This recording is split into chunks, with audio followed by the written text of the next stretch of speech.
पहला समूएल बाब number 24। Dawood Saul को कत्ल करने से इनकार करता है।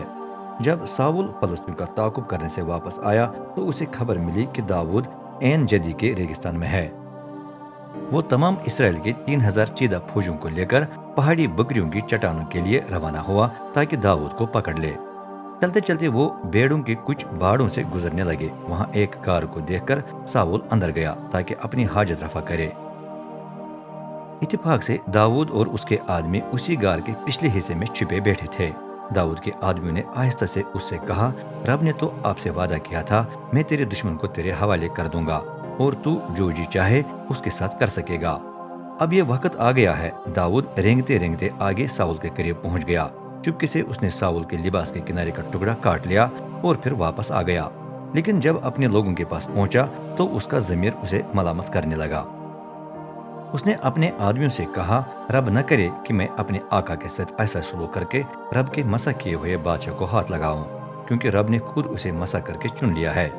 ये कहकर दाऊद ने उनको समझाया और उन्हें साउल पर हमला करने से रोक दिया।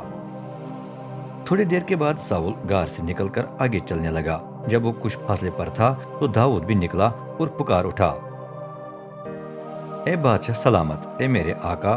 साउल ने पीछे देखा तो दाऊद मुंह के बिल झुककर बोला, जब लोग आपको बताते हैं कि दाऊद आपको नुकसान पहुंचाने पर तुला हुआ है तो आप क्यों ध्यान देते हैं? आज आप अपनी आंखों से देख सकते हैं कि ये झूठ ही झूठ है। गार में आप खुदा की मर्जी से मेरे कब्जे में आ गए थे। मेरे लोगों ने जोर दिया कि मैं आपको मार दूं, लेकिन मैंने आपको न छेड़ा। मैं बोला, मैं कभी भी बादशाह को नुकसान नहीं पहुंचाऊंगा, क्योंकि रब ने खुद उसे मसा करके चुन लिया है। मेरे बाप, ये देखें जो मेरे हाथ में है। आपके लिबास का ये टुकड़ा मैं काट सका और फिर भी मैंने आपको हलाक न किया। अब जान ले कि न मैं आपको नुकसान पहुंचाने का इरादा रखता हूँ, न मैंने आपका गुनाह किया है। फिर भी आप मेरा ताकुब करते हुए मुझे मार डालने के दर पे हैं। रब खुद फैसला करे कि किससे गलती हो रही है, आपसे या मुझसे। वही आपसे मेरा बदला ले, लेकिन खुद मैं कभी आप पर हाथ नहीं उठाऊंगा। कदीम कौल यही बात बयान करता है, बदकारों से बदकारी पैदा होती है। मेरी नीयत तो साफ है, इसलिए मैं कभी ऐसा नहीं करूंगा। इसराइल का बादशाह किसके खिलाफ निकल आया है? जिसका ताकुब आप कर रहे हैं उसकी तो कोई हैसियत नहीं। वो मुर्दा कुत्ता या पिस्सू ही है। रब हमारा मुंसिफ हो, वही हम दोनों का फैसला करे। वो मेरे मामले पर ध्यान दे, मेरे हक में बात करे और मुझे बे इल्जाम ठहरा कर आपके हाथ से बचाए। दाऊद खामोश हुआ तो साउल ने पूछा, दाऊद मेरे बेटे, क्या आपकी आवाज है? और वो फूट फूट कर रोने लगा।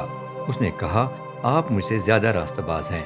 आपने मुझसे अच्छा सलूक किया, जबकि मैं आपसे बुरा सलूक करता रहा हूँ। आज आपने मेरे साथ भलाई का सबूत दिया है, क्योंकि गो रब ने मुझे आपके हवाले कर दिया था तो भी आपने मुझे हलाक नहीं किया। जब किसी का दुश्मन उसके कब्जे में आ जाता है तो वो उसे जाने नहीं देता, लेकिन आपने ऐसा ही किया। रब आपको उस मेहरबानी का अजर दे जो आपने आज मुझ पर की है। अब मैं जानता हूँ कि आप जरूर बादशाह बन जाएंगे और कि आपके जरिए इसराइल की बादशाही कायम रहेगी। चुनाचे रब की कसम खाकर मुझसे वादा करें कि न आप मेरी औलाद को हलाक करेंगे, न मेरे आबाई घराने में से मेरा नाम मिटा देंगे। दाऊद ने कसम खाकर साउल से वादा किया। फिर साउल अपने घर चला गया, जबकि दाऊद ने अपने लोगों के साथ एक पहाड़ी किले में पनाह ले ली।